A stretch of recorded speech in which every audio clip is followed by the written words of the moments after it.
I will hit record. And we are ready to roll. So we've got some norms, some zorms, if you will. I think everyone's really familiar with these by now, and maybe a little sick of them as well. But we also know that we can transfer those kind of skills, those norms, into the classroom, which I'm sure most of you are really excited to get back to. So I'm also looking forward to seeing some of you in person, maybe hopefully sometime in the near future. But definitely use the chat to interact with folks and ideas and ask questions. I'll try to keep as well an eye on it as I can. If you are able to, if you got some background noise, just continue to use the mute feature as you all are doing, but also feel free regularly to weigh in with your voice. We'll talk a lot about voice and the importance of it in saving democracy today. And if you can, I can't see a ton of people when I'm presenting, but I do like to see a few faces that give me a little reassurance that I'm connecting, or maybe I'm not. Maybe I can switch it up. But again, I also recognize that keeping the camera on does impact the bandwidth, right? So obviously, if you got to turn it off, or if you got something else going on in the background, I totally get it. For now, I got a sleeping puppy next to me, which is great, and a 5-year-old who is being taken care of by Spider-Man on the screen right now. So I'm good to go for a few, and hopefully that'll remain the same. So today's objectives. I'm proposing that we, obviously leave with some research-based best practices in the realm of civic education and engaging young people in civic action. I'm also really hoping that through today's session that everyone leaves with a lot more familiarity, if they're not already walking in with some, around our district civic learning plan. And I was excited and honored to share this collaborative work that many stakeholders came together to help create and think through.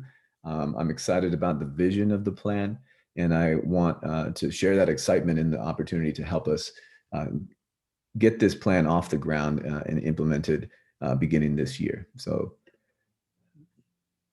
I also want to provide you time and space to think about, just designing from your standpoint, actually taking a look at things and possibly even creating some things or tagging some resources for later design for your classrooms in the coming year that do promote civic voice and engagement with all of our students.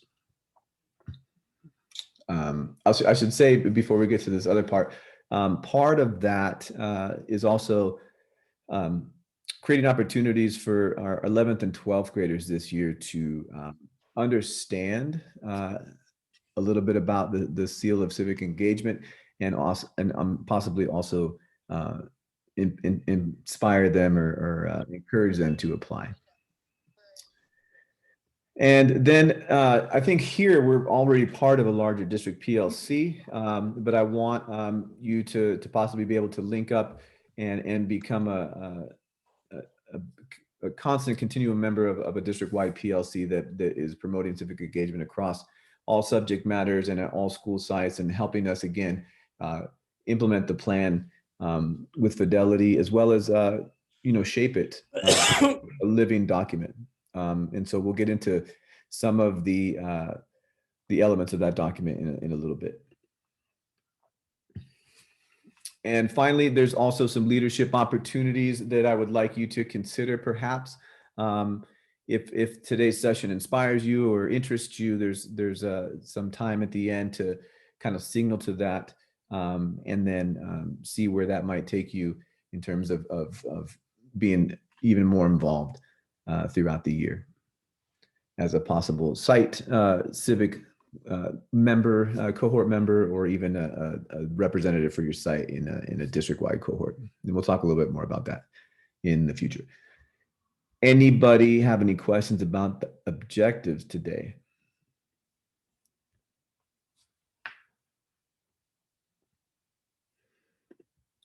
Great. So in social studies, we've been really working on thinking about, well, what does it mean to be inquiry-based? So to get us started, we wanted to just ask some questions here, right? Can I get someone to read this first question out loud, please?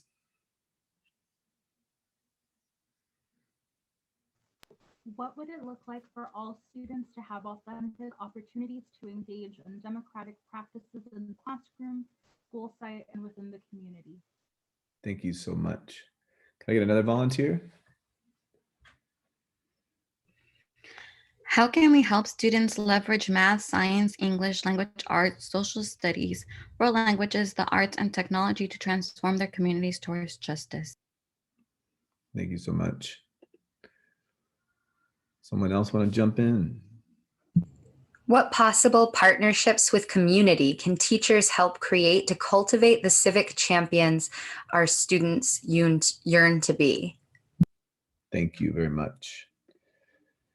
And finally, our last essential question of the day.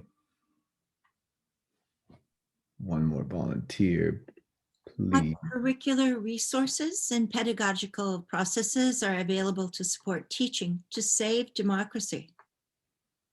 Awesome.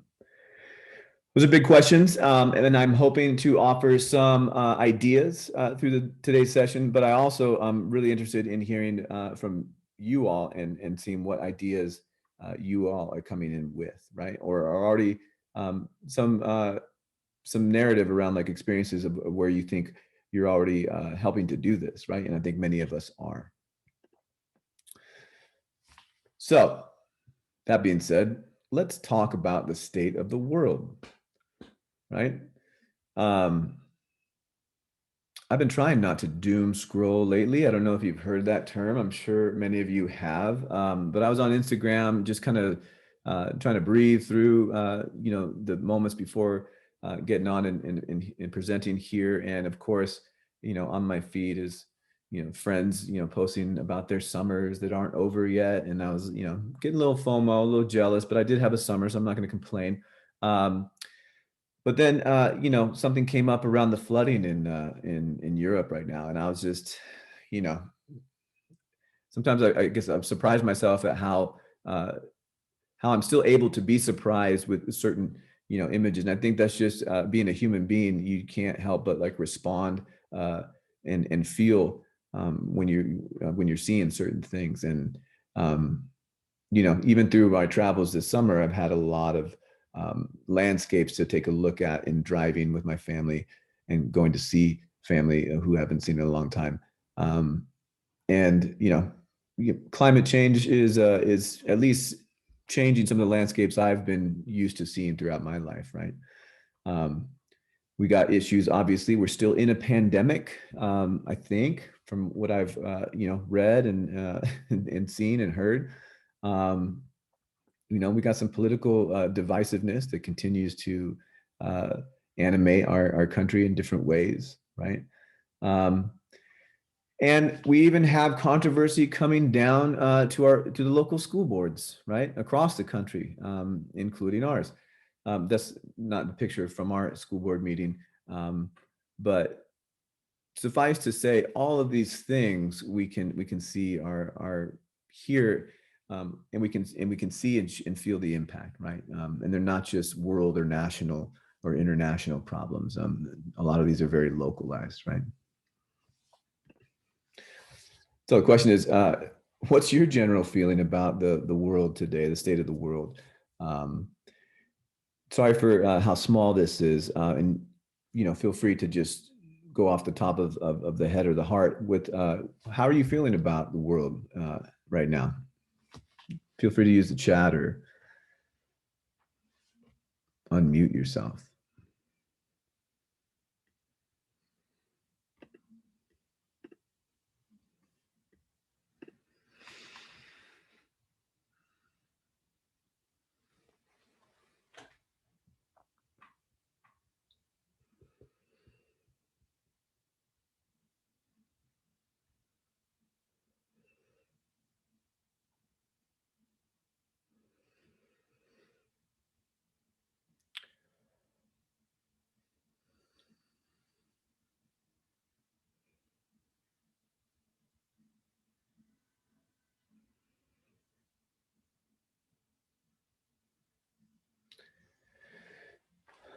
You can kind of see where folks are at.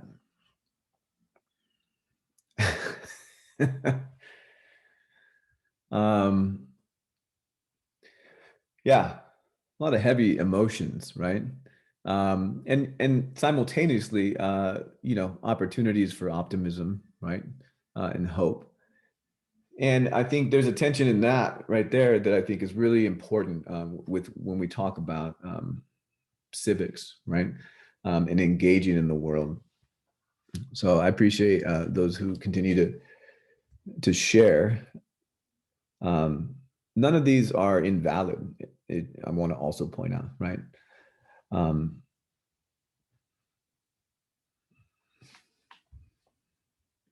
Yes.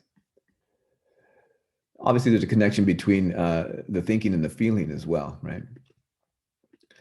And so I'm wondering how many of you are familiar with SEL? Have you heard that lately? Being tossed around, right? I'll pause and see if anyone has any insight to share about social emotional learning or any thoughts about it.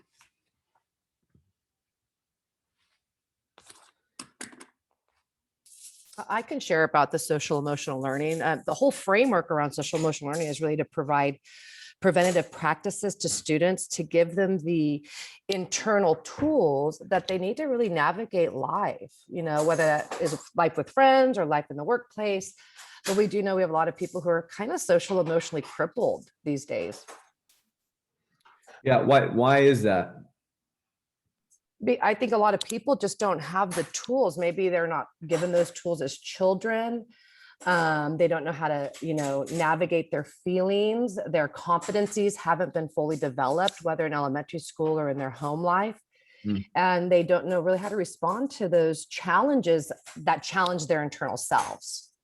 I'm wondering if folks who feel like they have some of those tools have also felt challenged despite having, have had opportunities to kind of learn how to, regulate.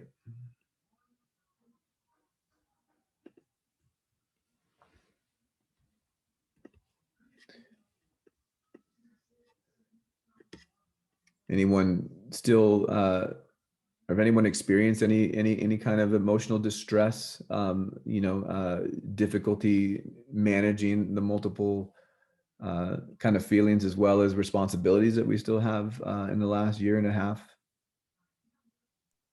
I would just like to say, I think even people that are really strong in their competencies, they know how to navigate it. I think a lot of people have just been incredibly challenged by the pandemic, by the negative imagery that we're seeing on the news all the time.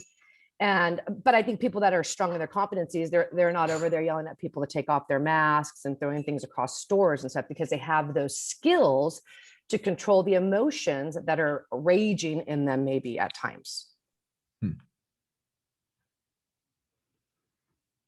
Thank you for sharing that. Other thoughts?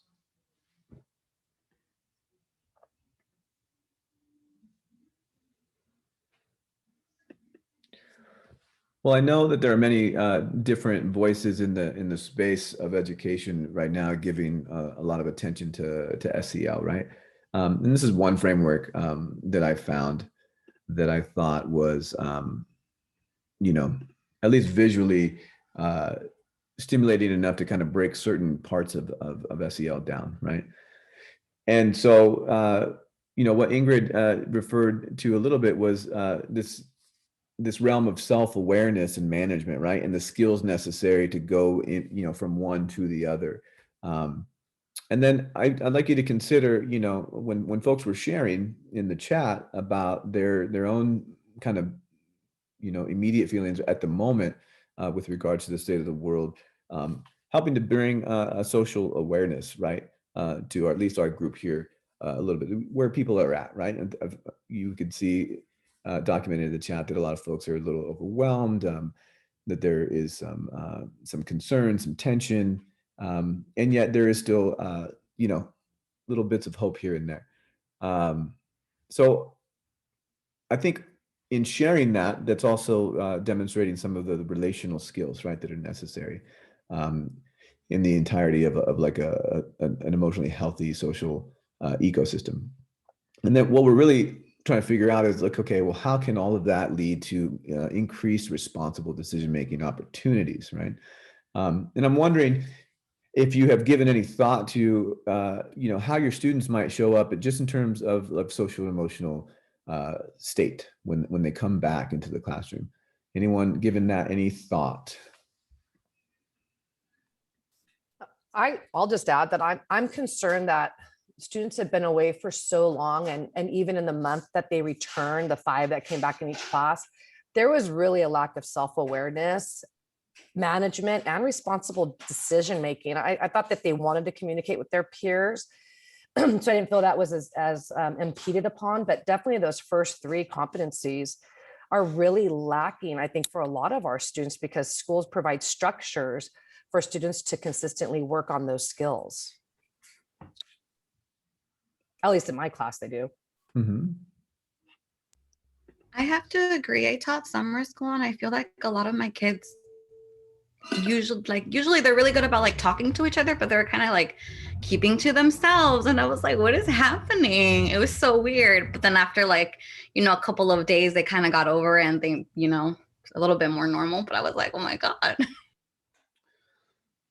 Yeah. I want to chime in real quick, Mark. I thought that my students were a little maybe isolated at first, but it was because they were still nervous about COVID. They weren't wanting to be too interactive because they were still a little nervous about COVID. And some of them were vaccinated and some of them weren't. But as time went on, they got more comfortable and their social skills returned, and they were really excited to be back in the classroom and interacting with each other in real meaningful ways. So I thought that was very encouraging. I do think we need to be aware of the effect that COVID is going to have in those first couple of days, though. Absolutely.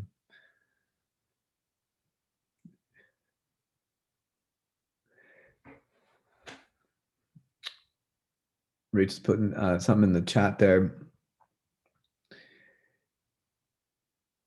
Yeah, I think it's pretty clear that there's going to be it's going to be different, right? And I think it should. One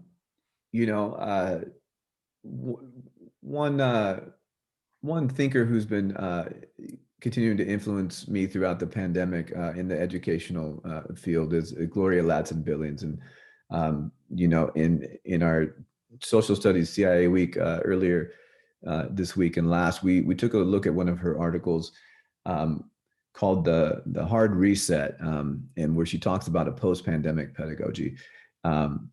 And essentially the central idea of that article is that we shouldn't be in a rush to return to everything normal, right?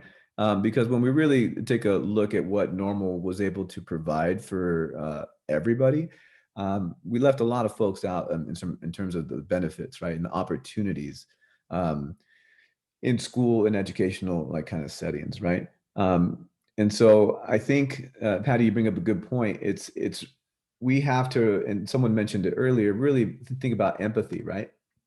In terms of, how we can meet students where they're at always, right? But recognize where they're at is situated within the context of one of those earlier slides around the state of the world and their understanding of that world, or their lack of understanding of the world, and their questioning of all these different things, right? Just like the adults. So what I want to propose is, might there be a connection between social emotional learning and civic learning and education, right?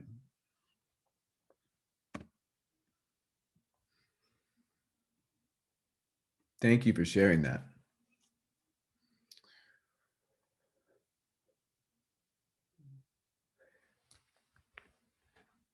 When we talk about what students are anxious about, a lot of it is, all the things that they see, but they're like, well, they still have questions regarding, they don't know where to go to possibly find some answers, right?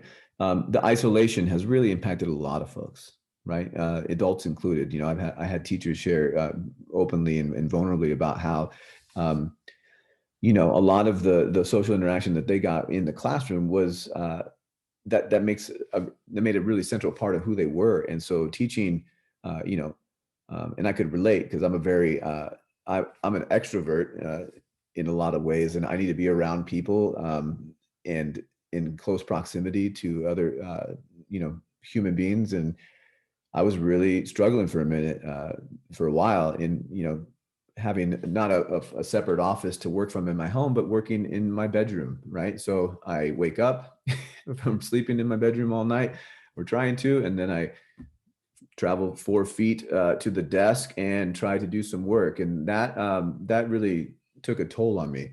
So where people are coming from, you know, and then going back to skills, what skills are necessary to be teaching to get students to be self-aware, socially aware, right? To be able to build relationships even across disagreements, and be able to manage themselves so that they might engage in decision making that is more responsible, not and beneficial not only for themselves as individuals, but also collectively being part of different communities. And so this is what I'm offering. I think that the connection between where we're at and where we want to go and what's at stake if we don't get there, that necessitates a plan, right? And teachers know that best, right?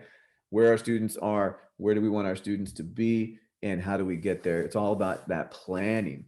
So I want to spend a little time going over the plan. And for those of you who attended some of the last board meetings, you know, good for you. And wow, right? But this might look familiar because I gave this presentation to our trustees 2 months ago. And or if, for those of you who've already seen some of this, bear with me, and we'll get to some new information and activities here in a second. So this is our, yeah. Oh, the eye of the board doesn't even, the eye on the board doesn't even get close to describing the last 2 board meetings in its full glory. Okay. That being said, though, can I get someone to read the quote at the top? This is defining our why. I will. Democracy has to be born anew every generation, and education is its midwife, a process through which young people develop the knowledge, skills, and commitments to interact effectively with fellow community members to address shared problems. Yeah. And shared problems, we have many of, opportunities to learn about, right? And come into community to talk through solutions. So here you'll see a lot of different reports that have talked throughout the years recently about schools and what they are or are not doing with regards to preparing our populace with the necessary knowledge, skill sets, dispositions, right, to be able to contribute healthily to our democracy, right, an increasingly diverse democracy at that. You've seen some of these already just briefly, but these come from some research that has shown some of the promising practices that scholars and practitioners engage in when we talk about effective civic education in any classroom, right? So it's not just, you know, getting a semester in government and econ before you graduate that produces a civic ready, community ready graduate, but having opportunities to use your voice in school settings, right? And not just to give the right answer, but also maybe give your opinion and defend it, right? Taking part in certain simulations, right? Media literacy, obviously a huge one right now, right? The ability to discern fact and fiction online with the amount of information that is coming to you. I'm noting that the chat a little bit in CRT, and that's definitely something we can get into, and it's semi-related, right? And that goes to one of the promising practices around current topics and controversial issues, as well as opportunities to deliberate some of those, right? Again, social emotional learning and school climate reform, like what is the culture of the campus? You know, what has it been and what might it be upon our return? You know, especially when students and adults are coming in with a lot of emotions, right? A lot of questions. Student-led voluntary associations, clubs, you know, teams, as well as, you know, decision-making bodies within the class, the school, and the district level. Service learning, civic action, and performance assessments, right? Not just multiple choice exams, but opportunities to actually demonstrate the skills that we are talking about. This year will be the first year of many, hopefully, where we get to determine and award state seals of civic engagement on graduating seniors' diplomas, as well as 11th graders can apply to get the seal on their transcript as well, as early as 11th grade year. And then that doesn't mean that the seal is only for 11th and 12th graders.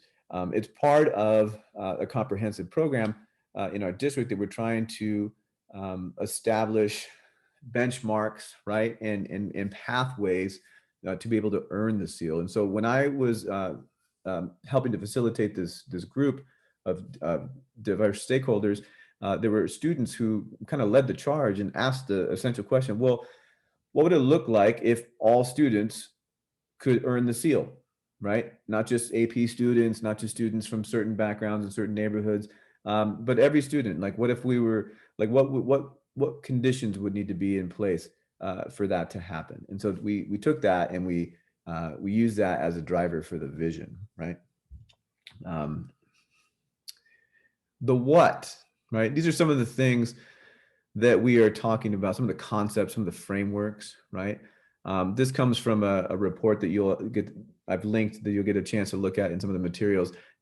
It's a roadmap that a lot of scholars from across the political spectrum came together, researchers, practitioners, to develop, in helping educators think through, you know, what does it mean to teach and educate for American democracy in this day and age. In our plan, we've identified 4 keys to success. So going back to the seal, you know, there's 5 sets of criteria in order for a student to award the seal. But how do we get there, right? If we were to try and get all students to utilize the seal as kind of a one measurement of civic readiness and community readiness, what pathways would we have to establish in our schools, right? And what partnerships, right? Because we recognize that civic learning and all learning really doesn't just take place in the classroom, but it takes place in a variety of areas, right? After school programs, faith-based organizations, community organizations, online network communities, right? A lot of what students are learning, for good or for otherwise, a lot of learning takes place online. A lot of community and interaction takes place online. You know, so what would it look like to create pathways in our schools that would get students civic ready?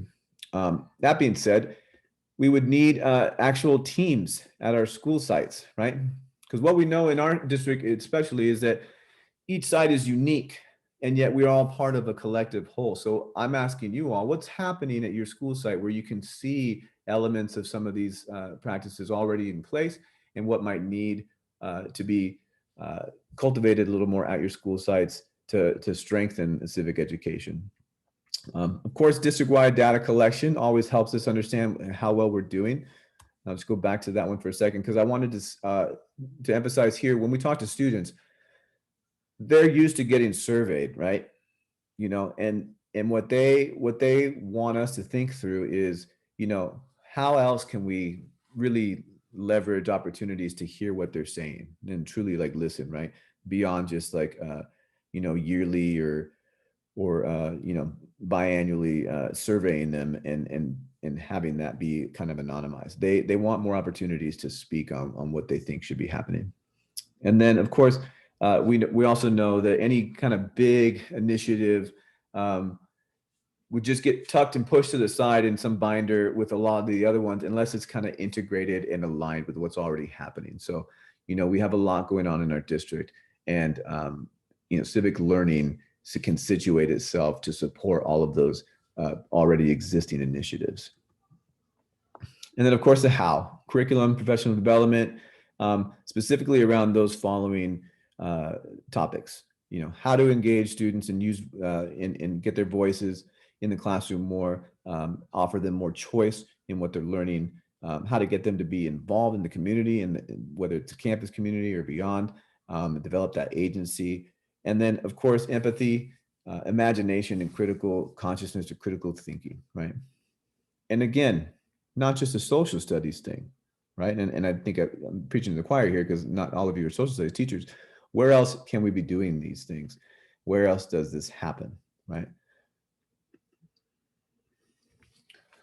One thing that really helped us in developing this plan was this spectrum of student voice. Again, wanting to really provide more authentic opportunities for students, okay? Not just like give them opportunities to weigh in on things that really aren't that important, but also some of the bigger things, right?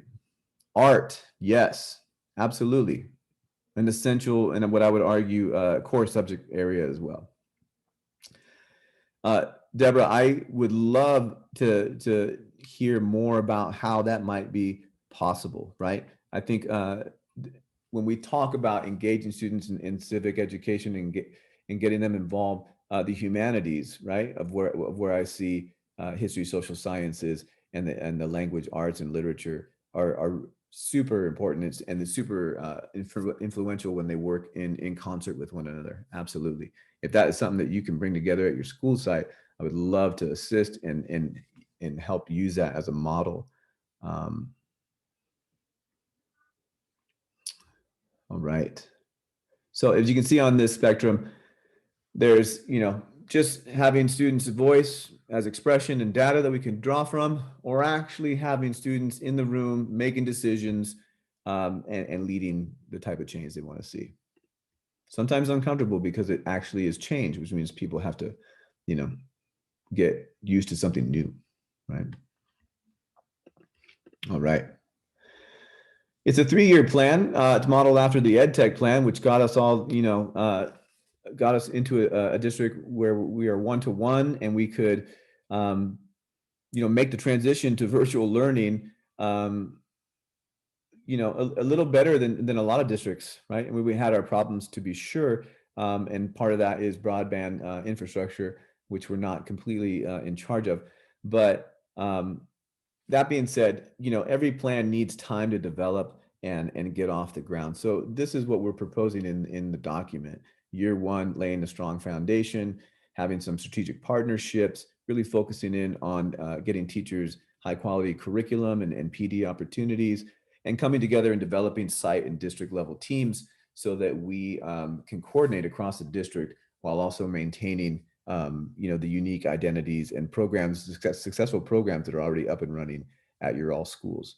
And then, of course, opportunities to celebrate, even in year 1, what kids are doing. Because honestly, what I've seen, even throughout the pandemic, is when kids are given the opportunity, they are doing some amazing things. I got a chance to spend some time with some 7th graders and 8th graders last year virtually, and they were interviewing the mayor, the former police chief, new elected city council members. They were, grilling community organizers and producing messages and content and opportunities to engage their own classmates, their own peers through media creation and calls to action. Really amazing what students can do when we allow for the time and space for their creativity and ingenuity. Year 2, obviously strengthening the program, continuing to double down on professional development and some coaching, more opportunities for showcasing what students are able to accomplish. And then the goal by year 3 is to really have enough built in so that we are actually a model site where people are coming and actually learning on how we are doing awesome and what we did to get there. So what I propose is that you don't just trust me. If you haven't looked at it, or if you haven't looked at it in a while, or if you want to look at it backwards instead of like starting at the top, wherever you want to do, this plan is linked right here on the slides. You can just click it and you'll be able to see the Civic Learning Plan.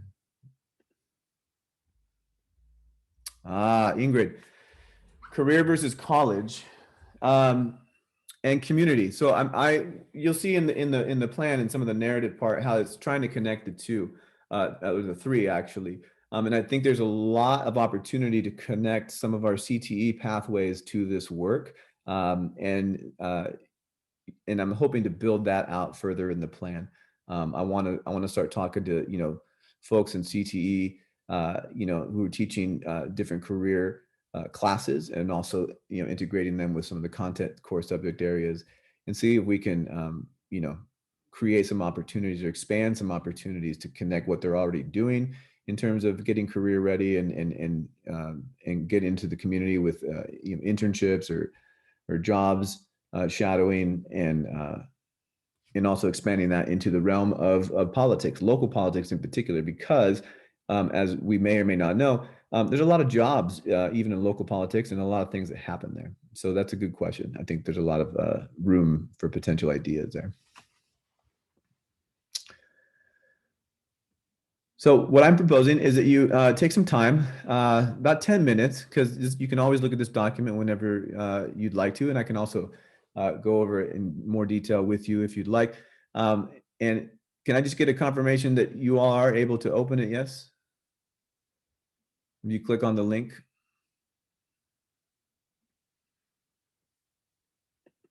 I can also copy this link. Okay, we got it. Perfect. And just in case someone's not following along the slides, there it is. I'll give you 10 minutes. I'll put some background music on, and we'll check back in. Oh, I thought I would.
All right.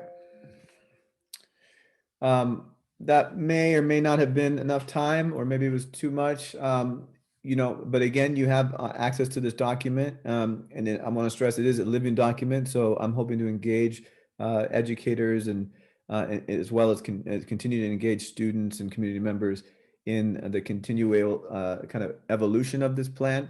But what I would be curious to know is just, your feelings, thoughts, and questions that you had or that arose while you were at least kind of giving it the skim over. And there's one thing, there's a couple ways to do that. One, we can just kind of jump into it, but I also would want to kind of capture some of these thoughts. And so you could click this Jamboard link, and on the first sheet of the Jamboard, jot down anything that that stood out to you in the plan, things that you were excited about, maybe things you might be concerned or you have questions about. But let's get into that. I think what I'll do here as well is just kind of open it so that we have multimodal things happening here. So Can I yes, jump in on that verbally, Mark? please, absolutely. I think I'm better verbally than I am written sometimes. It's easier for me. So as as a teacher who's not a civics teacher, I looked through the plan as quickly as I could, and it's a lot. I couldn't really, read the whole plan. But my main interest is I would like to encourage civic engagement in my class. And at the same time, I've got a whole bunch of other things I have to think about just to conduct my class. So what I kind of want from you, if it's not too much to ask, is to get your advice on kind of boiling this message down, for sort of the general ed teacher, and what can I do to introduce some of these concepts into my content, and kind of how can I do it? So, I want to encourage, civic engagement and voice and action and more empathy, imagination, critical consciousness in my classes. And so I just kind of want to ask, if What you are some ways? yeah, kind of just, a condensed, boiled down version of sort of what we're trying to do, and sort of some tips as to how to move forward on that. I appreciate your comment there. And I think the first thing that popped up there, student voice is the key component. I would agree with that. So the first question that I would, kind of ponder it as a classroom teacher is how well am I creating opportunities for students to utilize their voice to help shape the class that I'm teaching, right? How much of a say do they get in, the route to get through all of the things that I have to teach? And remind me again, Bill, of the content area. Is it math? I'm an art. Sorry, I'm pointing my. I always like when I'm talking. I always feel like turn the camera on. I'm an art teacher. Oh, okay. So I teach ceramics right now, and I have tried in the past. I tried doing a social issue project where students made a sculpture, that said something about a social issue that they're interested in. Mm-hmm. But I felt like it was not one of my more successful projects. Like somehow I didn't have the skills to really scaffold and help them get to where they needed to be to think critically about what kind of issue they wanted to portray, and how they wanted to do that. I think it's something students really struggled with. Absolutely.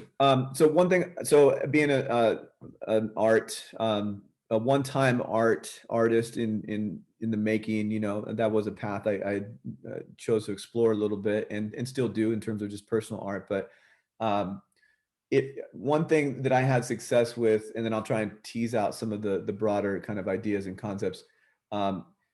I taught a world history by design class, 10th grade modern world history. And it was a CTE kind of blended class where I, was responsible for teaching not only this monster of a course, which any history teacher will say like, gosh, this course is really difficult, but then infusing graphic design like principles into it. Right.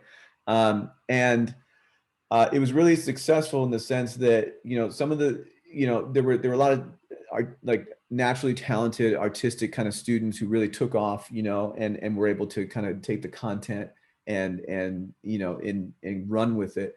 But even for those that weren't, some of the elements that I felt made the course is successful for the majority of students were opportunities to connect, you know, outside ideas, you know, current events or even historical kind of topics and themes, and ask questions about their interpretation of it. And then that situated alongside of like some explicit art instruction, right? You know what, and we did, you know, the basics, you know, the color wheel, line, you know, line quality, you know, composition, and at the end they all worked in groups, and I think that was part of it too. There was a deep collaborative nature of the whole course, to construct a collaborative art piece or propaganda kind of message, poster, call to action based on whatever their group choose to focus on. And I think we organized it in terms of all the different wars that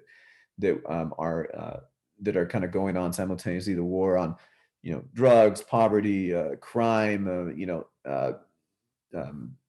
identity, like all these different things, these thematic topics, and they got to choose, and then they had to defend it. So there was also a component of you know, kind of presentation, and then also reflective, you know, a component around like, here's the process that we went through to design this particular art piece, and here's all the thinking that went into it. Here's where these ideas connect, and I guess I'll just say that, you know, sometimes, like as some other folks have mentioned, some of those projects are they, when you expand like what other areas they touch, and then you really kind of structure the collaborative opportunities for students, they get inspired by different, you know, whether different peers or different things that are happening in different classrooms, and then they bring it in, and as long as that's tied you know, to the learning of the skills that you have to teach, they can start to make those connections. And so what I'll say is, like, later on in the session, there's a lot of opportunities to look at some of these curricular resources that have lessons that could be used as kind of one-offs, or, you know, in a sequence, or kind of remixed in a way that makes sense for your subject matter, where students are exploring the ideas, and they practice those kind of promising, you know, best research-based practices of, you know, using voice, working together collaboratively, deliberating back and forth, you know, and you can situate them within the class that you're teaching, right? So if we're teaching, for instance, you know, how to respectfully engage in a dialogue where there's multiple perspectives and not one right answer, and you're not debating, but you're, you know, you are sharing multiple perspectives, and often in disagreement, you know, maybe it's centered around an art piece or a process with two, you know, with different artists, you know. Also, I think there's a lot of artists, as you know, who do their art because they want to impact like social change, right? So using those as like case studies could also be, you know, a possibility. But at the end of the day, it's really asking, you know, the students, well, what do you care about, right? And how can that be represented artistically through whatever medium, right? And what I often hear teachers say as well, and this will be my last comment, and I'll let others chime in, and there's a lot of good kind of sharing of some ideas here as well. You know, when I often get as a response, well, my kids don't care about anything. Okay. And that's not necessarily probably the whole story, right? They might not care about something that they or you like see naturally connecting to the subject matter of the course that you teach, or they might, you know, not have the confidence to say what they kind of really do deeply care about, or they might not really have had that time and space to really think deeply on it and come to some kind of like meditative answer, right? Or anything, you know, in between all of those. So a lot of times some of the work that we are doing is just creating time and space for students to think about, what is it that I care about? And that is related to, like, well, who am I, right? Why do I care about? And so there's a lot of identity work that happens in the civic realm as well. And that can happen in any course, right? You know, so when you're really exploring personal identity, art is like a perfect way to do that, right? Do you think it might be easier for students to to identify what they care about by being provided with sort of like a, a smorgasbord of sort of options, and then asked to respond on like a spectrum of how much they care about, this particular issue, from not at all to extremely sort of thing, so that they're not having to do, as much of the brainstorming about different issues. And if so, do you know anybody who's sort of, created that kind of, response tool? Yeah, I say I've used similar approaches at times, and that is helpful for some students. Some students just kind of want a lot more autonomy, right? And so some of the curriculum that I've situated for you all to explore today, and then hopefully beyond today, certain lessons or exercises like values kind of ranking and priority, right? That can kind of point to actual issues. Community mapping exercises where they're really taking a look at their immediate surrounding environments and the lived experiences that they have, and drawing from those experiences. I think often what I've found is like when we've done community mapping, and even so far as like community walks where we kind of map it out, we look at assets in the community, we look at deficits or problems in the community. A lot of times it's just slowing kids down enough to recognize that of course they know what's going on in their community, they live in it, right? But they're not always asked to think about it in our classrooms. And so what they've done is they've compartmentalized that, and it's a little challenging sometimes to access it. But when we slow it down through processes and give them time to really like make those authentic connections, then usually 9 times out of 10 they're ready to go. Unless they're one of those students who's like, well, because you've created time and space for this, now you've opened up some of the things that like are triggering to me, because I'm actually situated like directly in the middle of this particular community or societal problem, right? And I'm experiencing it right now in real time. And then it becomes, leveraging those social emotional skill sets and healing and trauma informed practices, which I also think art is as a therapeutic, kind of tool, is also very powerful, right?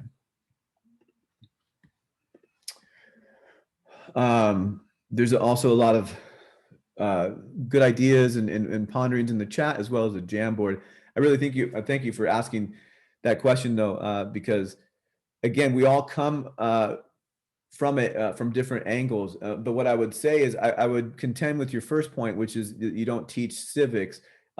You might not teach it all the time and in quite the same way that we've all been conditioned to think about civics, right? But I think one of the premises of this plan, as well as like some of the research that I'm bringing forth and the resources, is that we are all civics teachers, right? Especially if we are really serious about saving democracy, if not maybe just reimagining it entirely. And I think that's a very creative endeavor as well. So there's always a place for the artists, and when you look at historically like movements around democratic kind of movements, it's often been the artists that have been pushing it the most, right? Okay, thank you. Yeah, absolutely. Seen a lot of great things here, but again, knowing that brain science tells us we can't multitask, we can just flip back and forth really, really fast. I haven't gotten too deeply into all these things, but I would offer just a little more time for anyone to kind of share out with their voices if they felt. Hi, Mark. Hi, Stevie. I wanted to highlight a comment that Brandon made, Brandon Ellsworth, in the chat about there not being curriculum specialists or support in our particular district for arts teachers. And specifically, I wanted to ask about something from the plan that we read. It said that there would be training and retraining for teachers. And so I'm curious, especially because I believe you're the curriculum specialist, or you were for social studies, is that right? Yes. So would that support be open to all teachers across subject? Would that be something that art teachers as well as English teachers could attend with someone like you who knows more about teaching civics? Yeah, later in the presentation, I go more specifically into our partnership that's beginning more formalized with MICFA, the MICFA Challenge. And so they're training around their curriculum, Project Soapbox, Issues to Action, which we'll have some time to explore in a little bit. That will be open to everyone, right? And I'm also convening, these like student voice and action committees, as well as district-wide, kind of like a lead civics team in a cohort. So later on in the presentation, I ask you all, there's a link if you're interested in getting into any of that. And again, it's not a commitment, but it's like, I'm interested. Maybe I want to hear just a little more about it. Again, it's definitely trying to build the infrastructure and support systems necessary to make my statement about us all being civics teachers like an actual truism, right? And so we recognize, and I appreciate working for a district where the board and the leadership at the top really support these ideas in terms of, they also recognize we can't, a plan's only so good as much as you support it, right? So definitely, I think that's the long answer to like a yes. Yeah, and it might not necessarily be me or just me, but I'm going to be one of the folks driving it for sure. Thank you. Yeah. Mark, I have something that just kind of, as I was reviewing the documents, I was looking at the list of participants. Yeah. And I'm curious how students are chosen for these types of roles in our district, because I think an inequity lies in that. I don't see any of my students who are at risk or my students who are ELD and ALL ever asked to participate in anything that has to do within our district that directly affects schools. And I find that we often do not listen to, why are our students not engaging? How do these students feel they could be more included in their school community? They're not represented in ASB, they're not represented in sports teams. And if we're going to start talking about how we're going to create equity, how is it starting with the adults when we start these types of processes, these exploratory committees where students are invited? Yeah, absolutely. And I agree 100%.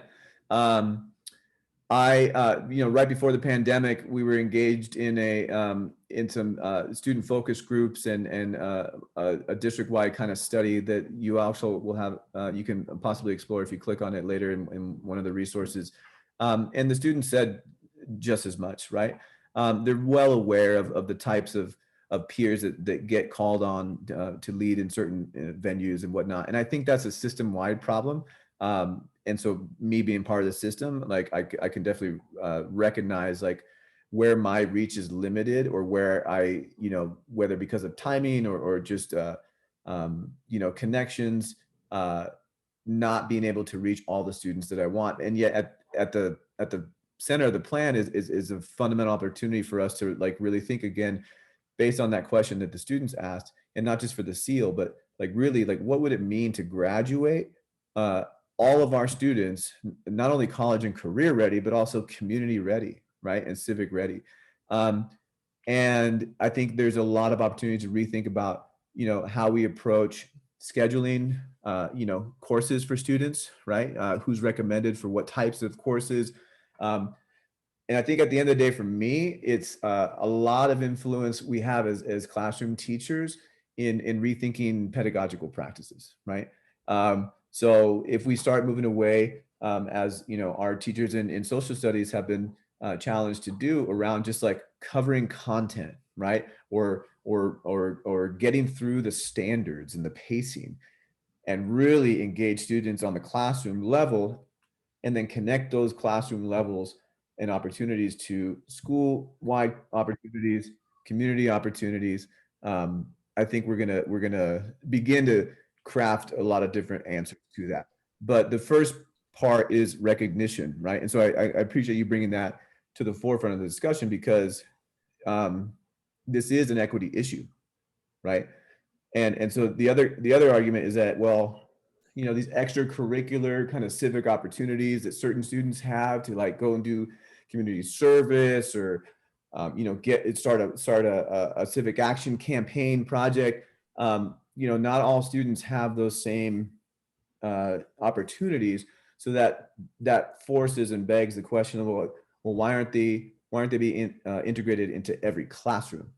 So that the student that has to go home or doesn't have a home to go to can still have pathways to learning these types of skills, and being empowered to affect the change that they probably want to affect, right? Well, this also then leads me, I guess, to the vision that's noted in that document that states belief in high level of learning for all students. I mean, that would be awesome if teachers really believe that about our students, about Yeah. all of our students.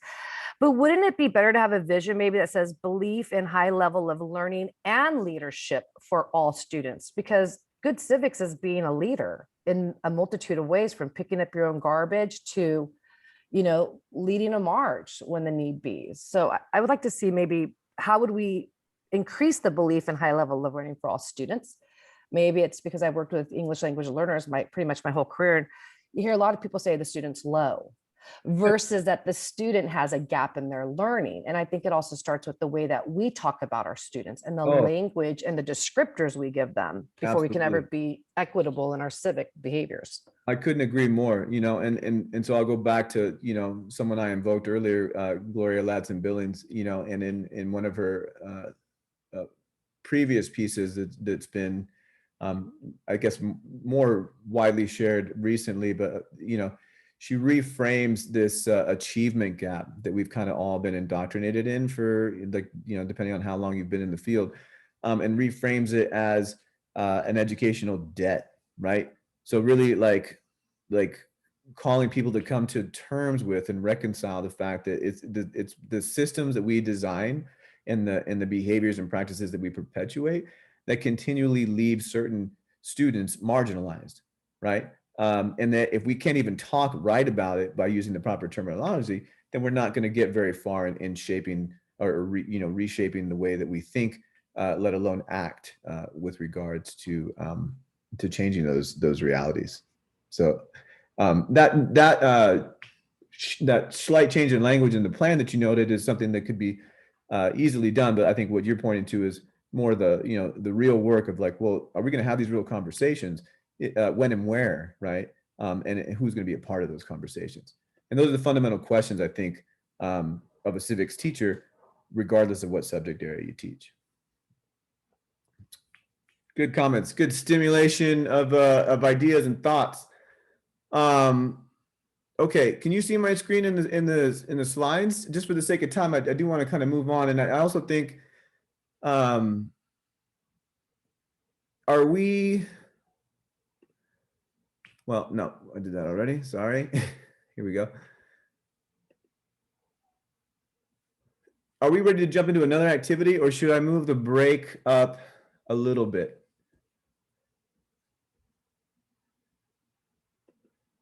Thoughts? Okay, break. Let's do that. Yeah. I had to ask because I keep in mind, I just came off of 4 days of 6-hour facilitation of CIA week. And although we had some breaks in there, people were pushing it. So let's come back to this choice board in a second. Let's take, is 20 minutes too long? Should we maybe put it down to 10, 15? Taking suggestions. This is democracy in action, by the way. Let's go 15. All right, great. I like that. Look at that. Consensus building, right? Not even majority will. All right, so I'll put on the timer for 15 minutes. This one's set for 20, but we'll come back when it's at 5. Bio break.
coming back in the next minute or so here.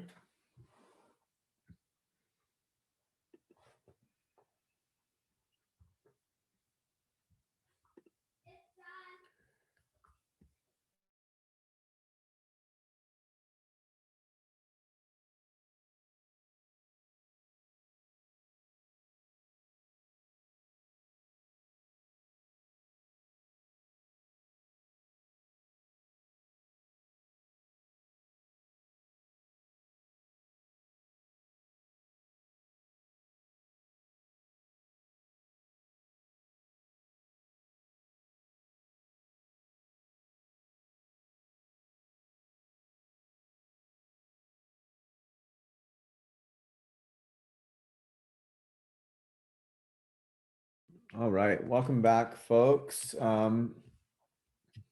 Hopefully you got to move around a little bit, drink some water, go breathe fresh air, something to get you off away from the screen for a little bit.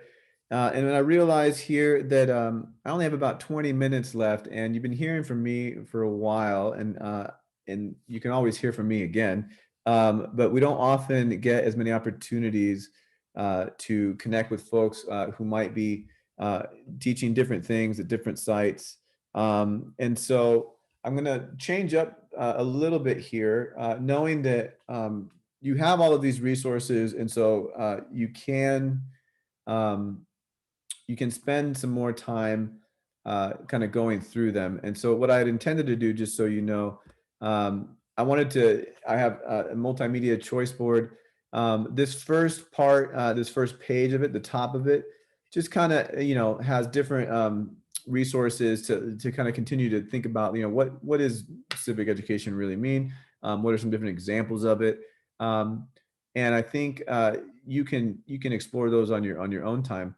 And they're also good for students as well as sharing with other colleagues if you're getting into those conversations. But down below on the second page, these are really a collection of resources that I think will help kind of provide some direction and answers for those of you who are really thinking like, well, yeah, this is something I want to get into. This is something I want to kind of do, but I'm curious where to start, or how to level up what I'm already doing. And so the multimedia text set on the second page there has different resources that can kind of help situate any curriculum, right, within thinking through like, what does civic education look like if you're a math teacher, if you're teaching ELA. And so I'm going to post the link into the chat right there. And then I'm going to open up some breakout rooms so that you can, and again, knowing that we don't multitask very well, but what I'd like for you to do is maybe start with a conversation with your group about, what you're thinking, maybe what you're already doing, what you've kind of gotten from this session so far, and then also maybe explore together, or have this resource available to kind of click in on one and kind of explore it a little bit, and then come back and we can kind of talk through it. And then I definitely want to spend a little bit of time just talking about one of those curricular kind of sets and in our partnership that we're going to be beginning with this year. So that looks like this. And I'll just highlight real quickly, when we do come back after I open up the breakout rooms, again, I want you to focus more on this, like kind of connecting with folks, seeing what people are thinking, asking questions together, and maybe bringing some of those thoughts back to us. But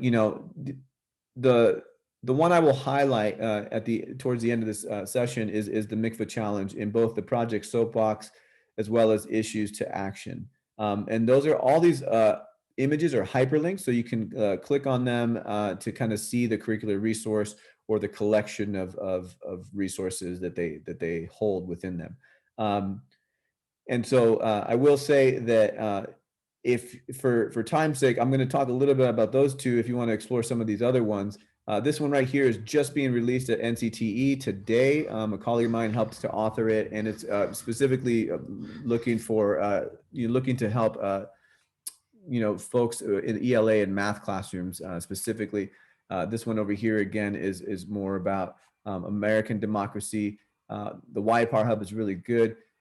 Civic Online Reasoning people had mentioned already. So I'll give you some time, but again, more opportunity to connect with folks, share ideas, cross-pollinate, with one another and collaborate. And then we'll come back in about 8 minutes. Okay. Questions or comments about that? Okay. Hopefully you all are ready to do more talking as opposed to listening. All right. Well, and listening as well too. Don't forget about that. See you in 8 minutes.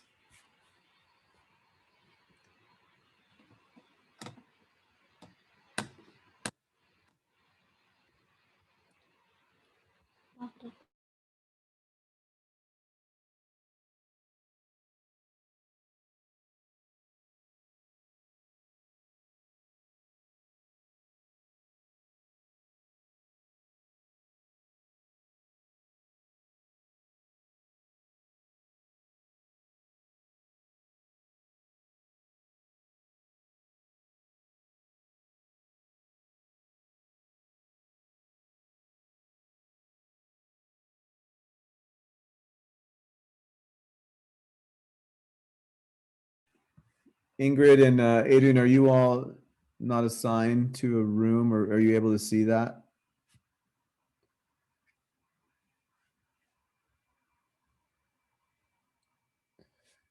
And then DN, I'm not sure what the Yeah, sorry, I joined the room and then I accidentally left it. Oh, okay. Is there a way to join it again, or? I'm not sure, I can't find a way to do it. Okay, let's see if I can get you there. So I'm gonna move you to a room and then move you back into the one with your partner who needs someone to be in the room with her.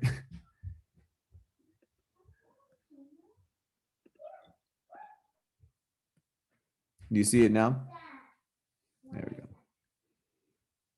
Adrian, are you still on break or predisposed multitasking?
All right, folks, welcome back.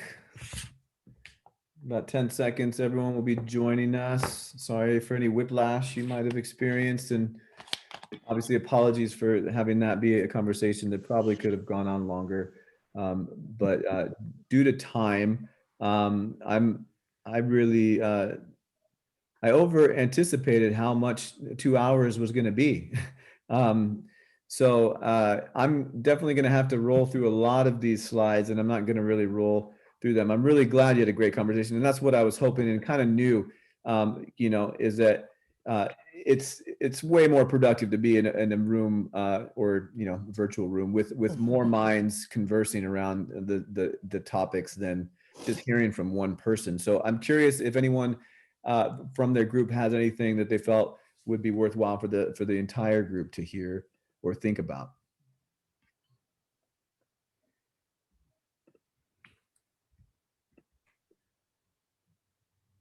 I'll go ahead and share now that my daughter has woken up from her nap. I can speak a little bit more. And I will be honest that we didn't get into very specific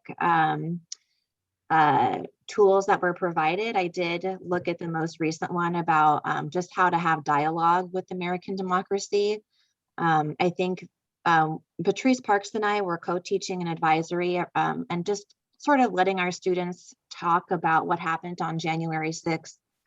And it was really then when we both realized like there needs to be a really structured, sensitive way to approach some of these topics, and not just for the students, but for entire, you know, households that are raising children to be a product of their environment, right?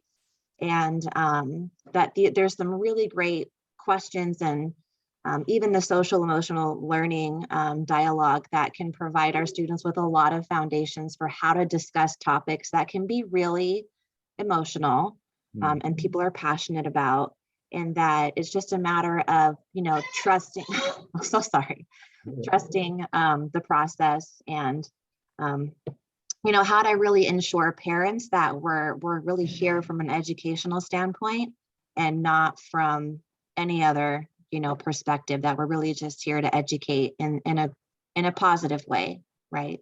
Yeah. Absolutely. Inform and empower, you know, is often used as civic in the civic lexicon. And that requires, you know, us being real thoughtful about the way, right? Not just the what, but like the actual way that we engage students. And I appreciate you sharing that. We have time for maybe one more comment, or you can always use the chat as well, but anyone else would like to share? And again, I recognize it was not nearly enough time or any time at all, really, to kind of dive into some of these curricular resources, but they're available for you. And I did want to spend a little bit of time while we close up talking about one or two of them.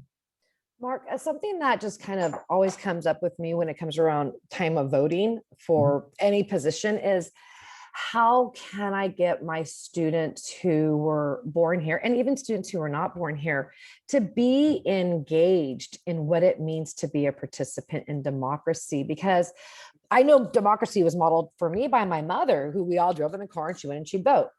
And for a lot of our students whose parents are not allowed to vote, they are not part of that experience in their families. And then I also then think about, like, how do we gently sometimes have these conversations when some of the kids in the room may not ever be allowed to be a citizen in our country? And that is really concerning as well, because we want their voices, but they might not want to say that they're undocumented. But how are we bringing them into these conversations when it might not mean anything to them? Yeah, well, I think we got to expand our notion of what, you know, civic participation means, and voting is just one key aspect of it. Right. I think the ability to have civic dialogue, right? Civic empathy, understanding different perspectives. And then, of course, like what you said, you need models as well as like opportunities to participate in different ways, and not just through voting, right? So getting your opinion heard and calling a group of people to action, regardless of your documentation status, right? When we talk about citizenship, we talk about it with a small c. We're really looking at, you know, members of different communities, global, local, and national, and everything in between. And so authentic opportunities for your students to participate in meaningful decision-making processes, like that's democracy, right? Whether it's legislated or not. or it's policy driven or not. And then regardless of your documentation status, students, their voices can impact policy decisions, right? At the school board level, at the school site level, and that the classroom level is where they really start to really feel it and learn about it in a safe and brave way, right? So I appreciate you bringing that issue to light, because again, this is for everyone. It's not just for folks who were born in this society and culture. It's really about all of humanity, right? So I'm getting some chat to go into what I did want to go into in the last few minutes here. And so I can't get through all these slides, but our partnership with the MICVA Challenge, you can read a little bit about where they started, what their mission is. And then I would just want to go through the main curricular features, which you also have access to in their hyperlink there in that multimedia text set. This is their process of engaging students, right? It's doing a lot of identity and community work, right?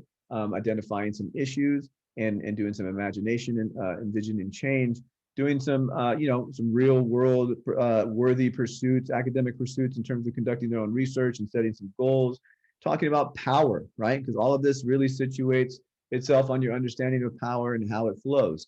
And the fact that you can actually have some power. And that's, that's pretty awesome when students recognize that.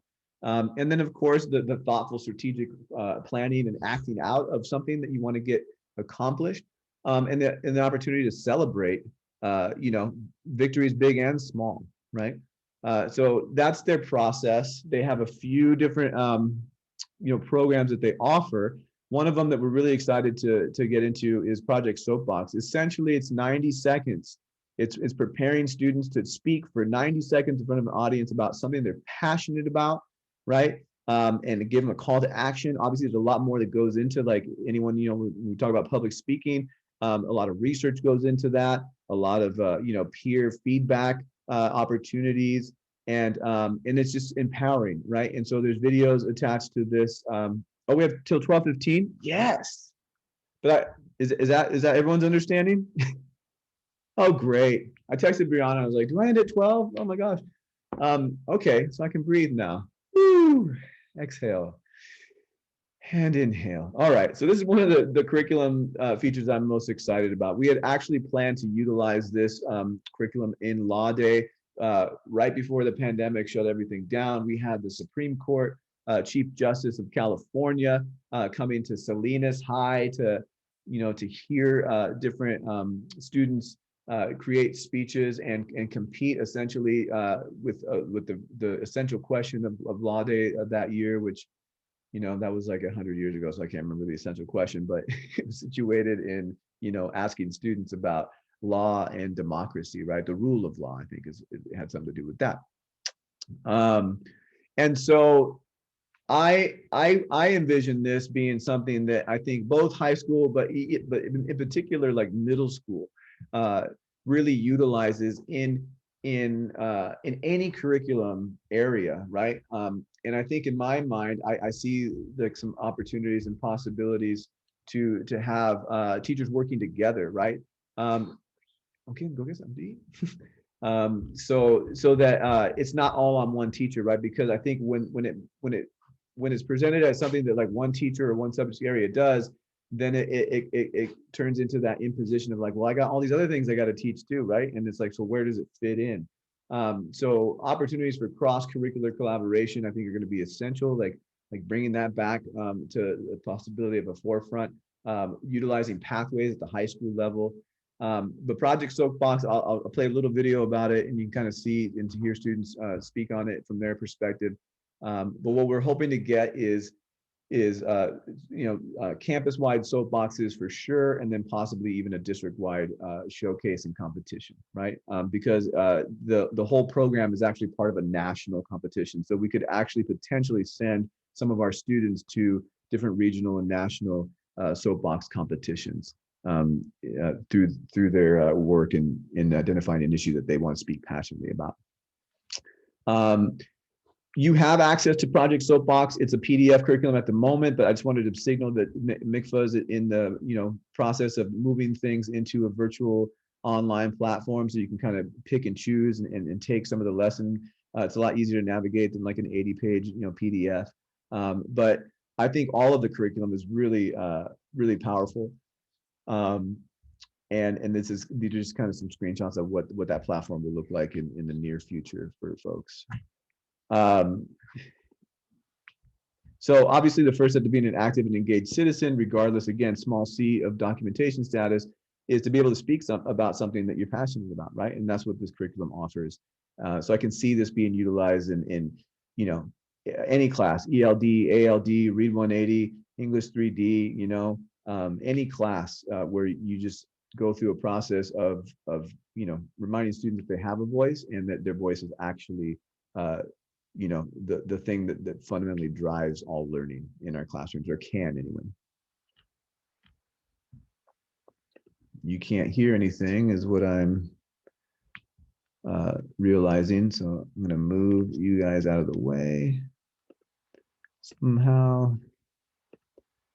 Turn the volume up and good. Question: the fake news about climate change. Cyberbullying is aggressive intention and acts. These are the true victims of deportation. Politicians say be tough on crime, but does that really help? Project Soapbox allows kids to speak out about their ideas on the world, what they think needs to be fixed in.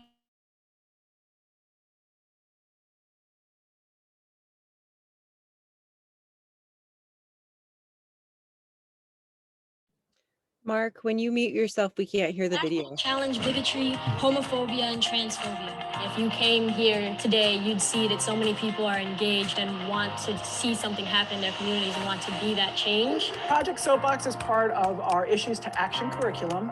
It's how we get students to sort of dip their toe into civics. It's a mashup of issues, public speaking, call to action. Sexuality is no longer cookie cutter, so why is sex ed still exactly that? If you don't advance, you still get the experience to hear other people's stories as well as share your own stories. If you know a young man that's going on a negative road, give them help. All words help. My topic is young men without fathers in their lives. My topic was climate change. The topic I chose was suicide. My speech was on sexual assault, sex education, police brutality, cyberbullying, Illegal immigrants, incarceration, LGBTQ, sexual abuse, climate change. We have over 200 students who arrived here at 8:30 this morning. They came from over 60 public middle school and high schools in Chicago. They get assigned a semifinal room where they'll get to present in a room of about 20 students. What we've noticed is that our Project Soapbox actually raises the empathy level of students because they're getting to know each other, getting to know the issues that other people care about. Of each of the 10 classrooms where we have student speakers, one from each classroom gets to go to the finals. So when I heard my name being called, I kind of just looked at my dad. I was like, wait, did they say my name? I heard a lot of clapping, and then I walked up onto the stage and I got a couple high fives. I was shocked because when I did my presentation for the first time in that group, I had to improv because I forgot what I wrote down on the paper. I was excited, but I was nervous at the same time. 82% of juvenile victims are like me. It's sad that it's so likely for these things to happen. If covering up was all a girl had to do, then why is it still 1 in every 6 women that's being affected today? Thank you. We hope that they leave here with a renewed passion to heal our city. We really believe that we're not only creating leaders, but we're creating youth that are going to go forward and heal the city and really our country right now. It's not as difficult as you think it is to make other people care about what you care about. You can do so much. This is very clear proof that you can and you will.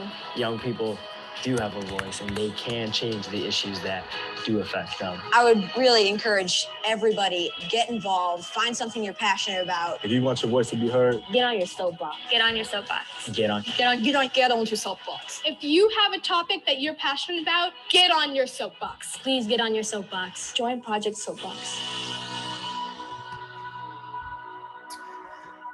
Yeah, I think a real actual soapbox would be really awesome and key. And so I appreciate those folks in the chat, kind of signaling already that this is something they might be interested in helping get going. I'm going to switch that over here.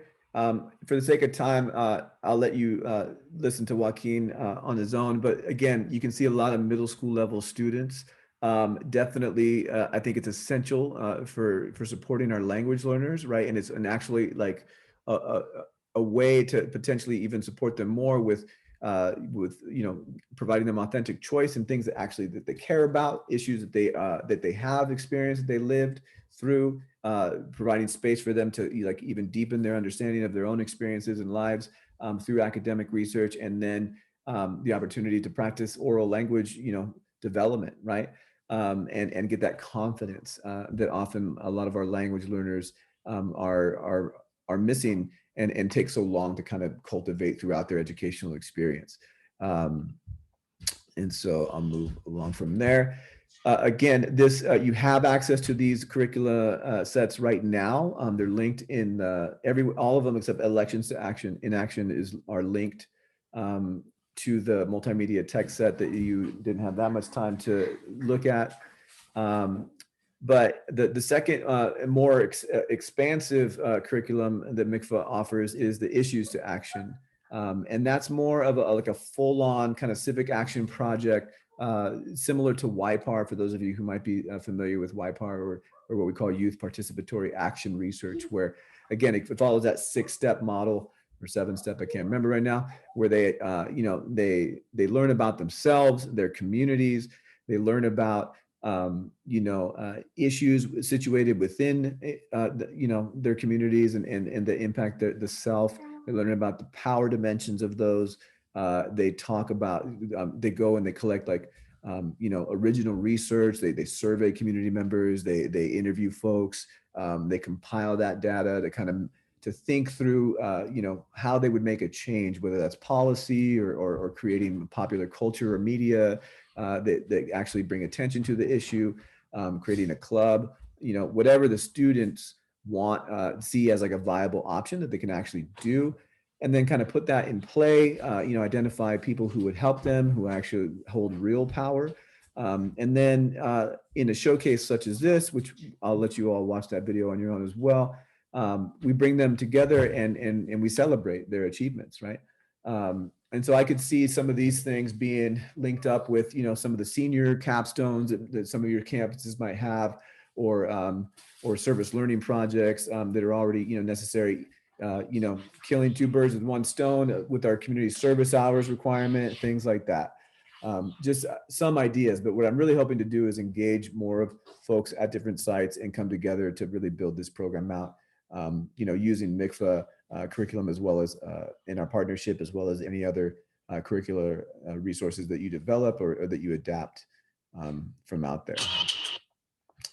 So I think that, the bottom line is that young people are capable when we allow them to be, right? And that their voices, they want our voices to be heard. They want teachers to help them cultivate their voices, right?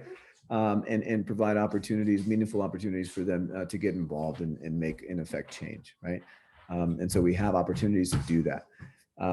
What I am asking for as well today is, if this is something that you are interested in, please reach out to me. I'm going to share a link with you real quick about an interest form, different levels of participation to get involved, just to get a sense of, who I might be able to begin supporting right off the bat at the different sites.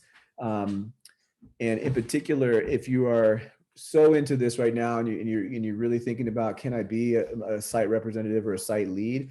I've definitely secured in my budget hours, monthly hours, to be able to do some work at your site. I think it's about 10 hours of EWAs, as well as to support meeting once a month with other folks across the district to see how we can bring this vision to life, essentially, and continue to shape it. And that also an opportunity, if you want to learn more about MICFA, they have their Summer Institute next week, and it's virtual. So anyone who is interested in that, there's also a place on this form where you can signal that to me and we can get that going. So I'll drop that in the chat. Absolutely. I think, Deborah, the migrant program would definitely possibly be into this. So if, again, folks that you know, and there's also a place in the interest form to signal to that, like, hey, I know someone else that might be interested in this. I would love for you to help me make some of these connections, right? You know, talk about CTE, all ed. You know, I want this to be something that starts to really tackle our equity issues here, right? And I think that this is a viable way to help do that. So please take a moment if you're interested, complete that interest form. Again, it's not a hard commitment. It's just a signal to me that, hey, you know, even if it's just like, I want to hear more about it. You didn't really quite sell me on it. You know, your soapbox speech was a little longer than 90 seconds. You know, then we can set up a time to talk. But the big picture, and that Mick Phillip likes to tout, is that, you know, democracy is a verb, right? It's not just something to learn about, it's actually something to do. And the more we practice it, the more we have the opportunity to reimagine it and expand its influence for the benefit of all people, right? And last but not least, obviously, I want to hear your feedback, and I want you to be as honest as possible. You know, obviously, a little off my game with the timing, and so I appreciate any other feedback that you have that can help me become a better facilitator of professional adult learning. And I'm just excited for the potential to collaborate with a lot of you here. So I'll stop there.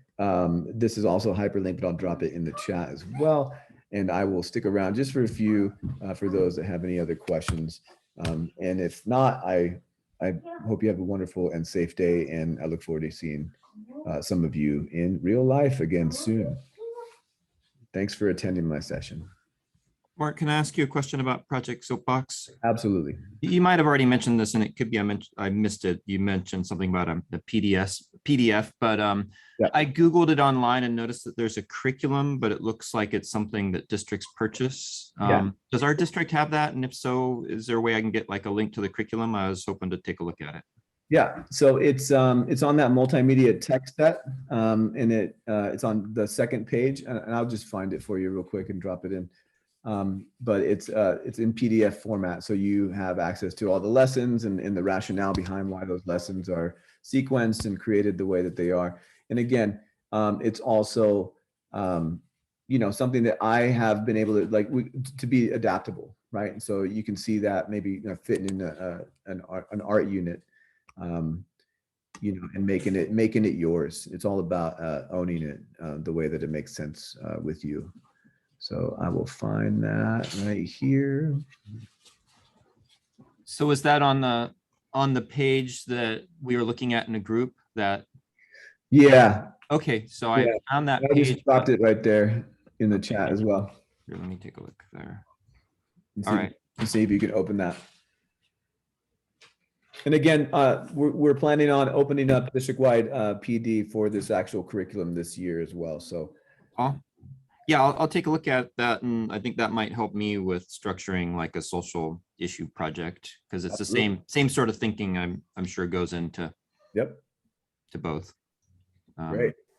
You know, it occurred to me it'd be nice if they had a CIA week for the arts, because that would be time to. I thought I heard some talk about that, but that's something I can definitely run up to you know, the chain to Antonio. You know, how to support VAPA more, and I will do that. I think our district does a pretty great job of supporting VAPA, but that was one area where I think we could do, you know, something more. And this is the kind of discussion that I think could really happen in that kind of format. So yeah. Okay. Well, thanks again, Mark. Yeah, absolutely. Anytime. Good to see you. Thanks for your participation. Thank you, Morgan. Thank you, Ingrid. I appreciate the feedback. Good to see you all. Stevie, see you. Patty, you're doing it. Keep doing it. Bring more people in too. Yeah, absolutely. Doing my part. I did the first Facing History PD in June, and it was awesome. Good. And I've got another one coming up next week, which I don't know if you saw the email about. I'm hoping I can, even though I didn't get pre-approved. Jared emailed me, right? And it's about that. So but I kind of I read it, and then I put it as unread so I could go back to it when I have more time. No worries. I think he's opening it up to everyone, right? Wait, what? Or not everyone. He's opening it up though to see like if more people would want to attend. Well, I'm sorry, I misunderstood. Who's he? Jared, from Facing History. Mm, No? Are we talking about different things? no, I mean, I am, it is Jared's course for Facing History. I don't know that he's opening it up to everybody to attend. Well, he emailed me about something, and that's why I marked it as unread. Oh, maybe that's a different thing that he emailed. Yeah, it might be a different thing. Okay. But what email are you referring to? One that I sent it to you and Rihanna responded and said, oh yeah, I needed pre-approval, which I didn't realize. yeah. So I can ask. The tough part about that is that because it's this year's budget and not last year's budget. So I'll ask Antonio when we go back in the office next week to see if we can. It's not going to be pre-approval anymore. It's going to be post-approval. But let's see if he's open and if we have some funds available for that. Okay, cool. I mean, whatever you can do. The course is paid for, so it's not that. I was just like, oh, can I get some money? No, for it's my time. Yeah, anytime I can support people's time with actual like money for time, like that's what we do. So cool. Sorry to make it about me and my, no, my issues. that's right there. That's you actualizing agency and your voice. So I appreciate that. No shame in that game. Thanks. Yeah, anything you need, let me know. All right, cool. Bye. Hi, Deborah. You're muted. Did you have a question or comment or? Oh, no, I was just listening to what was going on. Okay. Thank you. This was great. Oh, I I appreciate really it. hope we can articulate. Oh, yeah. Needing permission to articulate. It seems like we've been sucked into our departments and that they're so departmentalized. Mhm. In the last 10 years, maybe it's just gotten worse and worse and worse. Yeah, we are hoping to, address the siloization of the great teaching and opportunities that we have here in the district. I mean, and that I think that's a key challenge for us, right? It's like we have broad support from the board and from our district leadership. We have innovation happening at every site. It's just like, really let's get more opportunities to get together and talk about how what we're doing is being successful and how we can make it more successful. And I think that this initiative I'm hoping to put forth as another vehicle to help make that happen. So please get involved as much as you can. And yeah, and my son saying hi. You say hi, buddy. Hi. He's getting hungry. He's like, what's for lunch? I was like, whatever you want. Shower right now a little bit. Oh yeah, go take care of yourself. I appreciate you being in the session. Thank you for your participation. Bye-bye. Yeah, have a good one. Adrian, you there? Did you have a comment or question?